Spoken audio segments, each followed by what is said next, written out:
저는 집이 없는데 살까요? 하는 분들한테는 제가 무조건 사라 그랬어요. 아, 지금이 고점이라고 전문가들이 많이 말을 하는데도 불구하고 일단 내 집 마련 무조건 하셔야 돼요. 예, 내 집 마련은 무조건 해놓고 더 떨어지거나 하면 지금 정부의 규제도 정말 많이 나오고 있는 것 같아요. 부동산 규제가 많이 나오고 있는데, 그러면 이때 이제 좀 부동산 집값이나 이런 게 좀 어떻게 흘러갈 수 있을지 좀 궁금하거든요. 제가 뭐 부동산 전망하는 거는 좀 우습긴 하겠지만 그냥 제 생각을 말씀드리면 지금 부동산의 가격은 공급 부족 때문에 나타나는 현상이거든요. 수급은 모든 재료에 우선한다가 제가 제일 좋아하는 주식 격언이에요.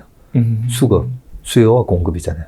네. 수요와 공급 때문에 펀더멘털 가치보다도 무조건 공급은 적고 수요가 많아지면 가격은 올라가게 돼 있어요. 더 쉬운 예를 들면 우리가 살아가는 데 있어서 가장 중요한 게 뭐겠습니까? 뭐가 없으면 5분 뒤면 죽죠. 공기잖아요. 네. 산소가 없으면 정확하게 5분 뒤면 죽어요. 뇌세포가 죽기 시작하죠. 여기 지금 방에 있는 이 산소의 가치가 얼마죠? 무료잖아요, 무료. 너무 흔하니까. 물도 마찬가지고, 그죠? 물하고 기름하고 뭐가 더 중요할까? 물이 훨씬 중요하죠. 그럼에도 불구하고 너무 많으니까. 그런 것처럼 집값을 잡으려면 공급이 많이 나오게끔 하면 돼요. 근데 이제 공급 정책이 그동안에 없었던 거죠. 그런 측면에서 앞으로 이제 공급이 많아지면 과거 2011년, 2년 요때 서울의 집값이 거의 30% 빠졌어요. 그래서 하우스 푸어라는 얘기가 나왔었잖아요. 거의 30% 빠질 때 지방 아파트는 오히려 올랐어요. 그 이유가 그때 당시 이제 잠실에서도 왕창 또 지은 아파트가 새로 입주가 시작되고 공급이 많이 되다 보니까 서울의 집값이 그렇게 빠졌어요. 와, 정말 그렇게 집값이 빠지는 경우도 있었나? 있어요, 항상. 지금은 워낙 많이 오르니까 네. 내렸을 때가 잘 생각이 안 나는 것 같아요. 그렇죠. 네. 그렇기 때문에 지금은 다주택자들이 집을 팔 수 없게끔 또 정책이 돼 있어요. 다주택자들이 집을 팔려고 해도 중과세예요. 60% 이상 세금을 내야 되다 보니까 팔 수가 없어요. 그래서 사실은 집값을 안정시키려면 지금 공급을 늘리려면 2, 3년 걸리잖아요. 그것 때문에 이제 시차가 있는데 당장 집값을 내리는 방법은 다주택자들에 대한 일반 과세를 해버리잖아요. 물량이 쏟아져 나올걸요. 근데 이제 다주택자들 그동안에 먹은 걸 일반 과세를 해주는 거는 도저히 못하겠어. 그것 때문에 이제 중과세를 하다 보니까 물량이 안 나오는 거죠. 그게 물량이 이제 2024년 되면 과거 2017년도에 임대사업자 등록을 해서 양도세를 8년만 들고 가면 양도세가 없도록 그렇게 해주다 보니까 최근에 뉴스에도 나오지만 몇백 채 갖고 있는 사람들도 있잖아요. 네. 몇십 채에서 몇백 채 갖고 있는 사람들은. 그 사람들은 이제 8년 딱 채우고 이제 팔려고 준비하고 있거든요. 지금처럼 가격을 그렇게 중과세를 하고 여러 가지 정책으로 물량이 안 나오게끔 함으로써 집값이 지금 붕 떠 있는 거예요. 붕 떠 있다 보니까 최근에 연끌 해가지고 사시는 분들 비싸게 사게 만들죠. 그 다주택자들이 나중에 세금 없이 팔 때도 비싸게 팔게 만들어주는 꼴밖에 안 돼요. 그래서 지금은 오히려 그렇게 일반 계열세로 바꿔서 오히려 집값을 안정시키는 게 낫죠. 좀 공급이 될 수 있는 방법이 직접적으로는 아파트 지금 당장 지을 수는 없으니까 매물이 나올 수 있는 그런 방법을 해야 집값을 안정시킬 수가 있다는 거라고 말씀을 주신 것 같습니다. 네. 그래서 뭐 지금 부동산 전망을 이제 물어보셔서 이 얘기도 했었는데 집이 한 채도 없는 분들은 어쨌든 주식으로 돈 벌어서 첫 집은 언제든지 사라는 게 제 지론이고요. 근데 지금 투기적 목적으로 투자의 목적으로 1, 2년 이렇게 집을 한 채 더 가져가는 그런 전략에 대해서는 좀 위험하다고 봅니다. 굳이 지금 이 가격에 한 채 더 사는 걸 할 필요는 없다라고 생각합니다. 그럼 내 집 마련을 하신 분들은 부동산 투자를 하는 것보다 오히려 주식 투자를 하는 게 좀 더 장점이 있겠네요. 네, 저는 이제 부동산 주식을 양쪽을 다 쳐다보다 보니까 지금은 여전히 이제 주식이 매력적이죠. 작년에 한 방송에서 말씀하시길 2020년 12월까지는 주식으로 돈을 벌고 그 다음에는 부동산으로 자산을 분리라는 말씀을 하셨어요. 혹시 그 전략이 지금도 좀 유효할까요? 저는 아직까지 집이 없으신 분들, 저희 고객이나 유튜브 방송을 보고 올해 4월달, 5월달 집 사도 됩니까? 지금 집 사가지고 돈을 벌지는 모르겠지만 최소한 주식으로 번 돈을 지킬 수는 있다는 거죠. 최소한 지킬 수는 있다. 네. 제가 작년과 같은 그 강세장에서 돈을 벌어서 집을 사라고 말씀드린 이유는 여러 가지 이유가 있는데요. 생애 첫 집은 무조건 사야 되고요. 그리고 인플레이션을 해지하기 제일 좋은 수단이 내가 살 집을 사는 거고요. 세 번째는 주식으로 계속 작년에 이렇게 60%, 100% 수익을 냈으니까 내가 지금처럼 5천만 원으로 1억을 만들었으니까 1억으로 또 2억 만들고 2억으로 4억 만들면 요거 3, 4년만 더 하면 집 사겠네? 라고 이제 착각하실 수가 있어요. 주식은 내가 잘해서 돈 버는 게 아니라 주식시장이 강세장이었기 때문에 돈을 버는 거고요. 부동산도 똑같아요. 그죠? 부동산도 내가 음마아파트를 샀느냐, 압구정의 현대아파트를 샀느냐. 별 차이 없어요. 부동산 시장이 강세장이었냐, 아니었냐가 중요한 것처럼. 맞아요. 네. 주식도 비슷합니다. 그런 측면으로 봤을 때 작년에 그만큼 벌었으니까 내가 올해도 내년에도 그렇게 버실 수 있으면 워런 버핏을 제끼고 세계 최고의 이제 부자가 되시는 거예요. 그게 한 번 벌었다고 해서 그게 오랫동안 지속되기는 정말 어렵겠네요. 네. 워런 버핏의 평균 수익률이 26% 정도입니다. 1년에. 1년에 연평균 26%씩 버셨기 때문에 계속 11살 때 투자를 했던 그 $500, 한 60만 원 되죠. 그게 10년마다 10배씩 늘어났어요. 10년마다. 26%씩 복리로 보면. 그렇기 때문에 지금 60조 넘는 재산이 있는 것처럼 연 26%만 벌어도 대단한 건데, 작년에 내가 한 60에서 한 100% 벌었으니까 올해도 그렇게 수익을 낼 수 있다라고 생각하고 내년에도 낼 수 있다라고 생각을 하는 것 자체가 불가능한 거에 도전하는 거예요. 재능이 있다고 생각하실 수도 있을 것 같아요. 그래서 그렇게 수익을 못 냅니다. 저도 못 냅니다. 그렇다면 어떻게 해야 되냐? 지킬 줄 알아야 되는데 계속 주식을 하다 보면 결국은 까먹거든요. 코스피랑 미국의 S&P 500에 최근에 20년 동안에 연평균 수익률이 한 6%밖에 안 돼요. 20년 동안. 20년 동안. 예, 6% 정도밖에 안 돼요. 근데 벌써 올해 20% 올랐었죠. S&P 500이. 작년에도 S&P 500이 16% 올랐고요. 재작년에 30% 올랐어요. 와. 30%, 16%, 올해도 20%. 아니 계속 그렇게 갈 것 같습니까? 그렇게 안 가요. 그래서 작년에 번 돈을 지키시라는 의미에서 작년에 돈 벌어서 올해 집 사라. 그래서 올해 이제 저는 집이 없는데 살까요? 하는 분들한테는 제가 무조건 사라 그랬어요. 지금이 고점이라고 전문가들이 많이 말을 함에도 불구하고 일단 내 집 마련 무조건 하셔야 되는 예, 거죠. 내 집 마련은 무조건 내 집 마련은 해놓고 더 떨어지거나 하면 뭐 한 채 더 사시든지. 예. 그러시면 되는 거죠. 전무님께서는 자산에서 이제 부동산 비중 그리고 주식의 비중이 어느 정도로 차지하고 있으실까요? 저는 뭐 개인적으로는 부동산 비중이 80%죠. 네. 아주 좋은 집에 거주. 80%인데 저는 솔직히 지금 있는 집도 팔아서 있는 집을 팔았어요? 예, 있는 집도 팔아서 사실 주식하고 싶어요. 그렇게 말씀하시는 거는 그만큼 장이 좋다는 거죠. 예, 왜냐하면 앞으로 2년 정도를 봤을 때 주식의 기대 수익률이 너무 높아요. 와. 주식으로 벌 수 있는 기대 수익률이 너무 높고, 부동산은 아까 말씀드린 대로 이렇게 집값을 계속 높게 유지시켰다가 나중에 그 다주택자들, 그 임대사업자 물량 나오면서 24년도에 어느 정도 조정도 받을 것 같고, 예, 그렇기 때문에 지금은 솔직히 전 재산의 80%가 부동산이라고 보면 그거 팔고 싶어요. 정말 다 팔고 싶어요.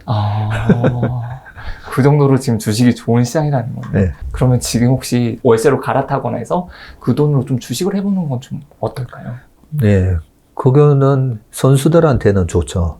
그런데 주식을 잘 모르는 사람이 월세로 갈아타면서 주식을 해서, 그리고 최근에는 이제 뭐 ETF도 많이 하시잖아요. 네. ETF도 지나고 보니까 많이 올랐던 거예요. 지나고 보니까. 재작년에 ETF에 했었으면 2200 근처에서 왔다 갔다 하다가 순간적으로 막 시장이 확 빠졌었잖아요. S&P 500에도 3000대에서 투자했다가 작년에 2200까지 빠지고. 언제든지 ETF에서도 마이너스 30%씩 손해가 나거든요. 변동률이 생각보다 크네요. 예. 주식은 변동성이 되게 커요. 그런 측면에서 지금 ETF도 최근에 많이 하시는데 제가 조금, 아닌데, 저런 수익률이 앞으로는 1, 2년 안에는 최근에 나왔던 그 수익률이 안 나올 건데, 예, 그렇게 생각을 좀 하기 때문에 지금 저는 그렇게 하고 싶은데, 잘못하면 괜히 고평가되어 있는 주식을 사고, 아니, 1, 2년 동안에 막 3배, 5배 나는 주식들은 있는데, 오히려 마이너스 30%, 마이너스 50%도 날 수도 있어요. 작년부터 올해, 예를 들어서 작년부터 올해 그러면 주식 투자한 사람들은 다 돈 벌었느냐. 작년 5월달 코로나 때 제일 핫했던 주식이 한진칼이었어요. 경영권 분쟁 이슈로 네. 보죠. 그래서 제가 책에는 적어놨죠. 사지 말아야 될 주식이 있다고. 아무리 이렇게 3천 가는 장이지만 사지 말아야 될 주식도 있습니다. 이런 경제 위기 속에 아니 경영진들끼리 싸우고 있는 회사. 뭐 하는 짓이에요, 그게. 그런 회사 사면 안 되고, 단발성이. 작년 코로나 특수를 누리던 회사. 제가 아까 올림픽으로 설명했잖아요. 네. 그런 것처럼 올림픽이 잠깐 한 달 열리는데 손님 늘어났다고 권리금 왕창 주고 사는. 그렇기 때문에 코로나 특수로 이렇게 보이는 회사는 사면 안 된다고 했듯이, 그거 산 사람들 지금 정확하게 마이너스 50%나 있어요. 한진칼이나 뭐 진단키트. 마이너스 50%나 있는데 똑같아요. 지금 월세로 바꿔가지고 주식을 했다가 최근에 카카오가 17만 원에서 11만 원까지 빠지고 막 한 것처럼 손해가 날 수가 있기 때문에 함부로 여기서 월세로 갈았다고 주식을 하라는 말씀은 못 드리겠습니다. 네, 진짜 좀 급한 돈인데 잠시 이거 주식을 통해서 돈을 좀 불려보겠다고 급한 돈을 빼서 주식에 넣어놓고 이거 한 일주일 정도만 여기서 불려야지 생각을 했다가 거기서 마이너스가 나서 좀 잘못되는 경우들도 분명히 있더라고요. 네. 그런 거 정말 조심해야 될 것 같습니다. 네. 투자를 할 때 가장 내 계좌를, 내 투자를 위험하게 만드는 건요, 조급한 마음이에요. 맞아요. 그래서 절대 앞으로 3개월 아니면 4개월 뒤에 써야 되는 돈인데 전무님 3개월 딱 먹을 주식 없나요? 이렇게 물어보시는 분들 가끔 있거든요. 네, 그러면 저쪽에 어디 미아리 점집 가보라고 얘기해요. 네.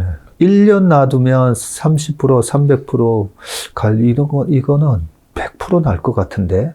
라고 샀다가 네. 3개월 만에 80% 나는 경우는 있어요.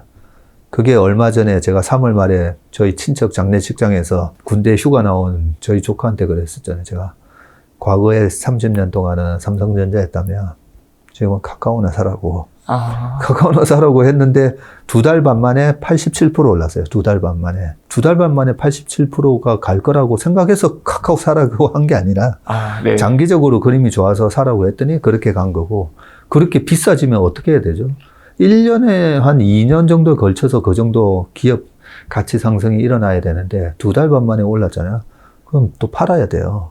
너무 단기간에 급등을 했기 때문에. 그런 개념으로 우리가 3개월만 먹을 주식, 가끔 보면 문자, 저한테도 문자 와요. 무슨? 스팸 문자, 광고 문자 말씀하시는 거죠? 네. 급등할 주식. 석 달에 280%. 그러면 저는 바로 수신 차단. 저도 마찬가지로 수신 차단. 바로 삭제. 번호도 수신 차단하시겠어요? 수신 차단. 읽을 가치가 없는 겁니다. 절대 그걸 믿으시면 안 돼요. 정말. 3개월 안에 280% 올라가는데 왜 가르쳐 줍니까? 왜 얼굴도 모르는 저한테까지 문자 보내서 왜 가르쳐 줍니까? 그런 절대 3개월 안에 단기간에 승부를 보려고 하는 그 마음 자체가 나를 망하게 하는 지름길이다. 미국에서 테이퍼링도 진행하고 있고 금리가 조금씩 오른다는 좀 압박이 느껴지고 있거든요.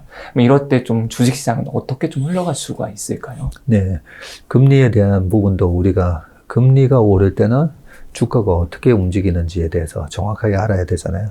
금리가 강하게 올랐던 국면이 2004, 5, 6, 7년까지 그때 주가가 막 폭등했었죠. 그리고 나서 또 최근에 2016년, 17년, 18년까지 페드가 금리를 그때는 9번 올렸고요.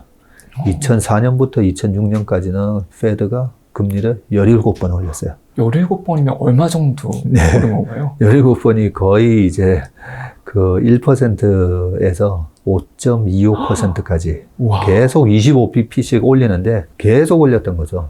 왜 올렸을까요? 너무 경제가 호황이니까 올리는 거잖아요. 좀 경제를 이제 쿨다운 시키려고 금리를 올리는데 계속 경기가 너무 좋았던 거죠. 그러면 최근에 이제 다시 금리가 올라가고 페드가 내년, 내후년 금리 올린다는데, 아니 저는 그동안의 패턴을 보면 경기가 그렇게 좋아져서 페드가 경제에 대한 자신감을 가지고 그렇게 쿨다운을 시켜야 될 정도로 금리를 올려 그 정도로 좋은 상황이 온다는 거거든요. 그런데 금리가 올라가니까 지금 주식을 팔고 이제는 어떻게 현금화 전략? 말이 안 되는 얘기예요, 솔직히. 왜 그런 전망을 하는지는 모르겠어요. 근데 왜 그런 전망을 하는지는 알죠. 왜냐면 부동산도 마찬가지고, 그죠? 금리가 투자자로 하여금 두 가지 영향을 주죠. 조달 코스트잖아요. 그죠? 지금 대출 금리가 8%다라고 했을 때 8%를 땡겨서 내가 집에 투자했을 때 과연 연 8%씩 이렇게 그만큼 집값이 올라갈까? 걱정을 해야 되잖아요. 네. 조달 코스트 개념이 있는 거고, 두 번째는 부자들 같은 경우에는 지금 상가를 사면 2%밖에 안 나와요. 2%? 야, 이 빌딩을 사서 자꾸만 옆에 공실률도 늘어나는데 이거 리스크 감안을 하고 내가 2% 상가 임대 수입을 받는 게 나은지 갑자기 금리가 1% 하다가 3%, 5%가 돼요. 확실한 5% 투자하는 게 훨씬 낫죠. 확실했죠. 확실한 5%. 네. 네, 그러면 이제 투자의 매력도가 리스크는 없고 확실한 5%로 옮겨 타게 되면서 이제 자산 가격이 박살나는 거죠. 그것 때문에 우리가 금리가 올라가는 거 무서워하는 건데, 일단은 금리가 올라야 돼요. 예, 이 투자 매력도, 부동산에 대한 투자 매력도, 주식에 대한 투자 매력도를 저해할 만한 금리 수준이 돼야 된다는 거죠. 그 금리 수준이 되기 전까지 금리가 올라가는 현상은 아주 좋은 현상이죠. 말씀하신 상황을 더 잘 알아야 되겠네요. 상황이 지금 나빠서 금리가 오르는 게 아니라 더 좋아지니까 오르니까 네. 이걸 이제 금리가 올라서 주식을 팔아야 된다. 이게 아니라 오히려 내가 좀 테이킹할 수 있는 건지를 잘 봐야 되는 거겠네요. 네.